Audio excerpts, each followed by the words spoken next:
Di sisi bukit berdiri pondok reot, dindingnya dari kayu lapuk, atapnya sudah bolong, dan lantainya penuh debu dan abu dupa. Mereka masuk tanpa bicara. Assalamualaikum warahmatullahi wabarakatuh. Bersama saya, Nyi Kliwon. Selamat datang di 5 menit merinding.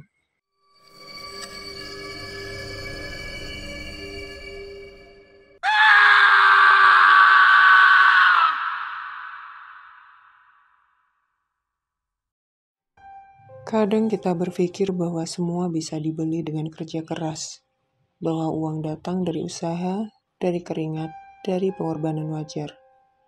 Tapi kenyataannya tidak selalu begitu. Di dunia ini ada orang-orang yang begitu miskin hingga mereka hanya punya satu hal yang tersisa untuk ditukar. Dirinya sendiri. Bukan di kota besar, bukan di lorong sempit, tapi di sebuah gunung sunyi terlilit kabut dipenuhi aroma kemenyan dan bunga layu. Gunung Kemukus. Tempat orang-orang datang dalam diam, membawa harapan yang terlalu berat untuk ditanggung sendiri. Tempat di mana hubungan badan bukan lagi dosa, tapi syarat. Syarat dari perjanjian yang lebih gelap dari kelamnya malam Jumat Kliwon. Dan malam itu, saat kabut turun lebih pekat dari biasanya, Dewi dan Slamet memulai langkah mereka. Langkah yang akan menjerumuskan mereka ke dalam ritual yang tidak bisa dibatalkan. Dewi bukan siapa-siapa.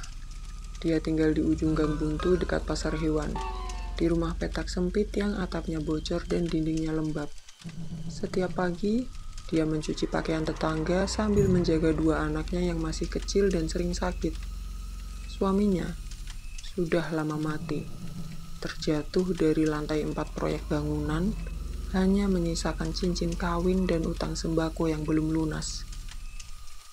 Sementara Slamet, pelayan bengkel tua di tepi jalan raya, tidur di emperan, makan dari sisa gorengan pelanggan.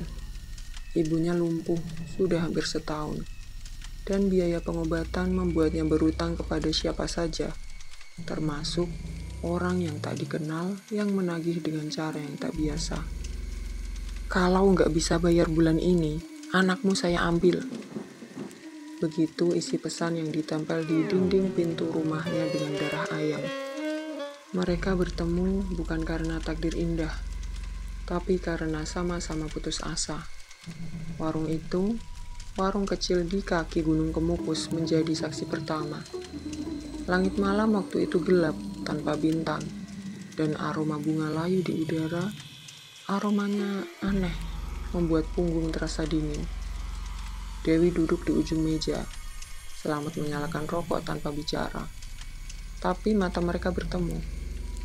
"Mas," bisik Dewi, "aku sudah tanya orang sini kalau mau hidupku berubah, katanya aku harus ikut ritual itu." Slamet tidak langsung menjawab, tapi tangannya gemetar saat memegang korek. "Loh, kamu juga?" Dewi menunduk. "Aku nggak punya pilihan lagi, Mas." Slamet menatap langit, lalu pelan-pelan dia mengangguk. Mereka tahu, ini bukan tentang cinta, bukan tentang syahwat, tapi perjanjian. Perjanjian dengan sesuatu yang tak pernah menyebut namanya, yang hanya dikenali lewat rasa takut dan bau dupa di udara malam. Dan malam itu, di saat orang-orang lain terlelap, Dewi dan Slamet mulai mendaki, menuju sebuah sendang tersembunyi di balik pohon jati tua, tempat di mana dosa dan harapan bercampur menjadi satu. Kabut mulai turun saat mereka sampai di tanjakan terakhir. Langkah Dewi gemetar, nafasnya tersengal. Tapi hawa malam justru semakin panas. Slamet berjalan di depan, membawa bunga 7 rupa yang sudah mulai layu. Di depan mereka, tersembunyi di balik ilalang tinggi, ada sendang kecil mata air yang konon harus digunakan untuk menyucikan diri. Airnya hitam kehijauan, tapi bukan karena kotor, melainkan karena ada sesuatu yang tumbuh dari dasar, lendir, dan akar yang seperti bergerak perlahan. Dewi menunduk, menyendok air itu dengan tangan. Begitu menyentuh kulit, ia terkejut. Air itu dingin, seperti sedang menyentuh kulit mayat. Lalu tiba-tiba terdengar suara tawa kecil seperti anak-anak, tapi tidak ada siapa-siapa. Selamat menoleh cepat. "Kamu dengar?" Dewi mengangguk, wajahnya pucat. Tapi mereka tetap melanjutkan. Di sisi bukit berdiri pondok reot, dindingnya dari kayu lapuk, atapnya sudah bolong, dan lantainya penuh debu dan abu dupa. Mereka masuk tanpa bicara. Lilin dinyalakan. Kabut masuk lewat celah pintu. Dan saat tubuh mereka mulai saling menyatu, udara mendadak berubah. Dewi merasa dadanya berat seolah ada yang duduk di atasnya. Selamat menggigil, bukan karena dingin, tapi karena suara gamelan yang makin jelas, padahal tak ada siapapun di sekitar mereka. Saat semua selesai, mereka berdua tak bicara, tak saling pandang. Tapi di wajah Dewi ada air mata, entah karena rasa bersalah atau takut, atau bahkan keduanya. Selamat bangkit hendak menyalakan rokok, tapi koreknya tak mau menyala. Dan saat dia menoleh ke belakang, dia melihat bayangan ketiga di dinding pondok, seolah ada yang berdiri di belakang mereka. Malam itu Dewi bermimpi. Dia terbangun di dalam pondok yang sama, tapi semuanya penuh darah. Di ujung ranjang peyot itu berdiri seseorang, wajahnya melepuh, matanya bolong. Dan suara itu berbisik, "Jangan berhenti, atau semuanya sia-sia. Dan aku akan datang untuk menagihnya." Suara gong kecil berdentang 3 kali, lalu hening yang panjang. Mereka pikir itu hanya awal, padahal itu adalah pintu gerbang menuju perjanjian yang tidak akan pernah bisa mereka tarik kembali.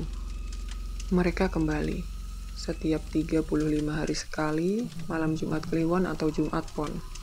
Dewi dan Selamat naik ke Gunung Kemukus seperti orang linglung, tanpa ragu, tanpa rasa.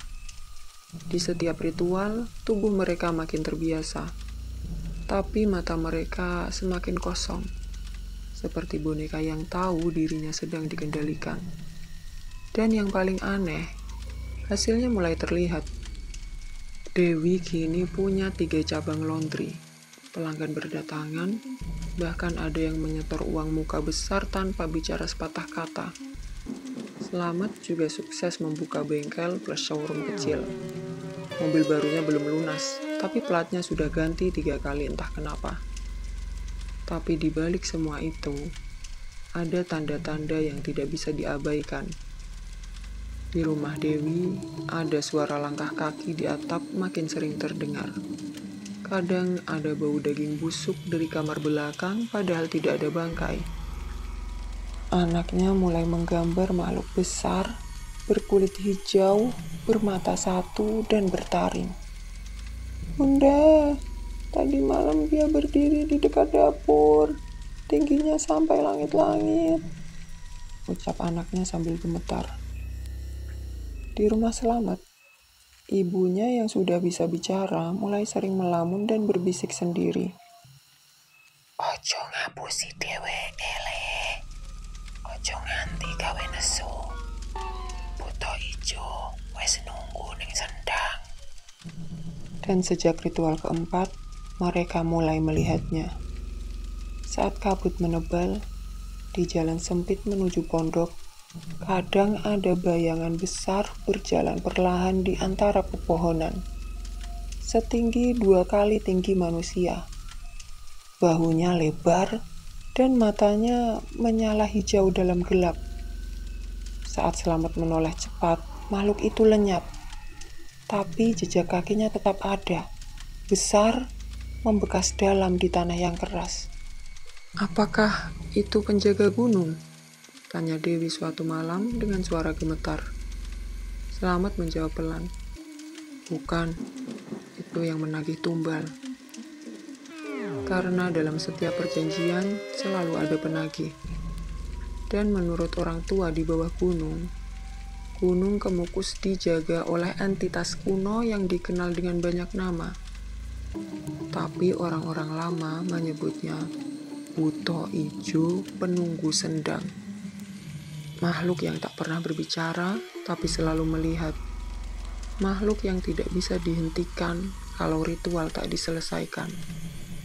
Dan pada malam ritual kelima, saat mereka keluar dari pondok, Dewi melihatnya berdiri di antara pepohonan, tangannya panjang, kukunya seperti cakar logam.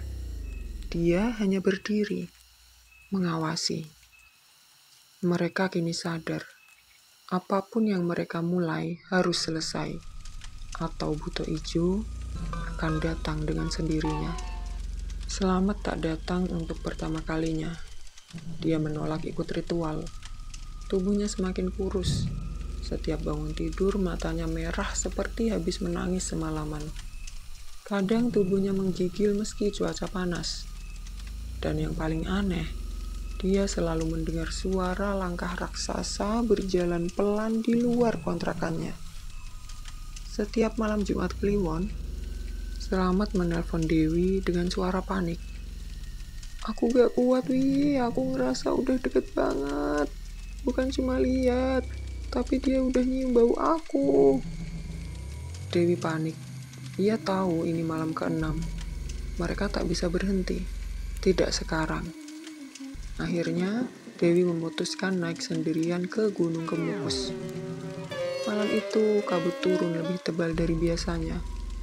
Udara seperti beku, tapi kulitnya tetap basah oleh keringat dingin.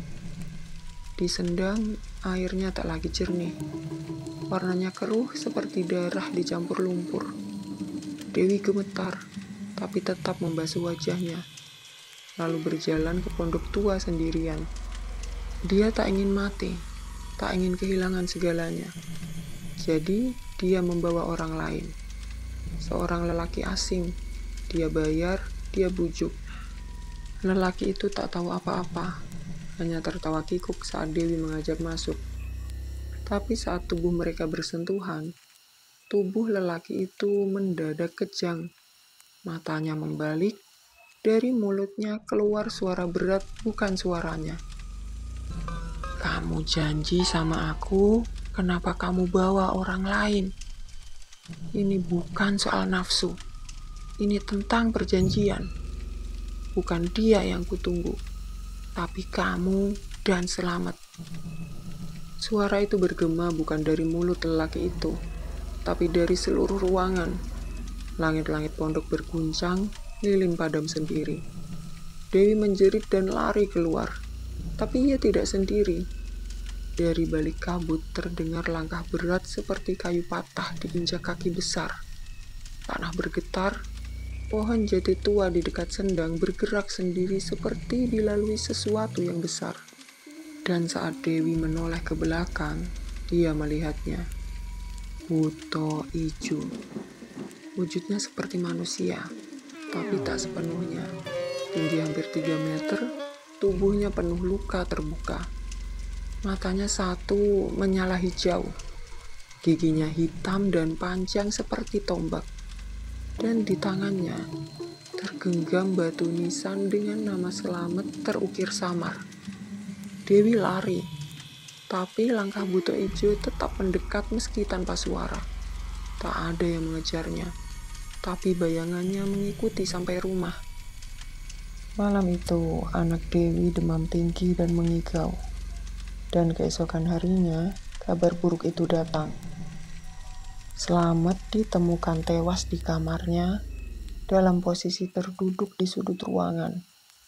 Matanya terbuka lebar mengarah ke langit-langit, seperti melihat sesuatu yang mengerikan. Tubuhnya sudah membiru, dengan mulut terbuka dan busa kering di sudut bibir. Jari-jarinya mencengkeram bantal dengan kuat, seperti berusaha bertahan dalam ketakutan luar biasa. Tetangganya mengira dia meninggal karena serangan jantung atau kejang. Tapi polisi mencatat hal aneh. Di lehernya ada luka cakaran seperti digaruk paksa dalam hingga kulit terkelupas. Dan yang paling mengganggu, di meja kecil dekat jasadnya ada coretan di atas kertas sobek ditulis dengan darah. Kemukus. Dewi kembali, bukan sebagai peziarah, tapi sebagai orang yang menantang kematian. Dia tahu malam ini Jumat terakhir siklus ke-7. Satu langkah lagi atau dia akan bernasib sama seperti Selamat. Atau bahkan lebih buruk. Di rumahnya, sejak kematian Selamat, lampu sering padam sendiri. Anaknya terus demam dan setiap pagi dia menemukan bekas tapak kaki besar berlumpur di depan pintu. Arahnya masuk ke dalam. Malam itu, Dewi mengenakan pakaian serba putih. Dia membawa foto Selamat, dupa, dan secari kertas bertuliskan doa-doa pelepasan. Tak ada senyum, tak ada ragu. Hanya wajah pucat dan mata yang seperti sudah menyeberangi batas antara hidup dan mati. Gunung Kemukus malam itu sepi, tapi tidak tenang. Kabut turun begitu tebal seperti gumpalan kapas basah yang menyesakkan dada. Suara serangga mendadak hilang. Angin berhenti. Dewi berjalan pelan satu-satu menuju pondok tua yang sekarang tampak lebih lapuk dari sebelumnya. Dia masuk, menyalakan dupa, meletakkan foto Selamat di tengah ruangan, dan mulai membaca mantra pelepasan dari kertas yang hampir tak bisa dibaca karena tangisnya. Gusti, ampuni aku ingin berhenti, aku ingin lepas. Tapi, tiba-tiba pintu tertutup sendiri, kencang, lilin padam. Kabut masuk lewat celah-celah dinding. Dan dari sudut ruang gelap itu, Selamat muncul. Tapi bukan Selamat seperti dulu. Wajahnya pucat, matanya kosong dan berair. Bibirnya robek dengan bekas luka cakaran yang masih basah. Tubuhnya berdiri kaku, tapi lehernya menoleh perlahan ke arah Dewi. Kamu belum selesai, Wi. Kita belum genap 7. Kalau kamu gak ikut, kamu yang akan jadi gantinya. Dewi mundur. Dia ingin lari, tapi tak ada jalan keluar. Dari balik dinding pondok, tangan besar hijau merayap keluar. Kuku panjang dan tajam seperti pisau. Taring hitam yang meneteskan lendir. Buto hijau. Dia menyeringai. Matanya merah menyala, dan dari mulutnya terdengar desisan tak manusiawi. Tumbal mesti genep. Siji mati. Siji kudu melu mati. Dewi menjerit, tapi suaranya lenyap. Dan malam itu, Dewi menghilang. Tak ditemukan jasadnya. Tak ada jejak langkah. Hanya satu hal yang tertinggal di dalam pondok. Secari kertas terbakar sebagian dengan tulisan tangan berdarah. Maafkan aku. Gunung Kemukus kini tidak sepi lagi. Jalan ke atas bukit sudah diperbaiki. Warung makan makin banyak. Baliho pariwisata berdiri di tikungan. Wisata, religi, dan budaya Gunung Kemukus, warisan leluhur. Setiap malam Jumat, ramai peziarah datang.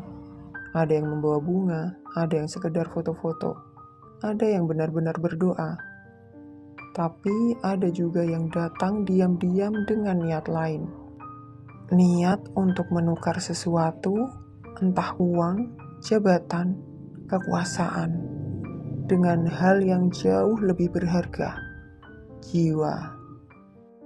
Kadang manusia tidak sabar, ingin hasil tanpa proses, ingin sukses tanpa usaha, ingin kaya tanpa peduli dari mana datangnya. Tapi segala yang besar selalu menuntut imbalan. Dan bila yang ditukar adalah jiwa, maka cepat atau lambat akan datang saatnya untuk dibayar. Gunung Kemukus bukan tempat mencari cinta, dan bukan tempat untuk bermain-main dengan harapan kosong. Karena bukan semua yang kalian minta, pantas kalian dapatkan.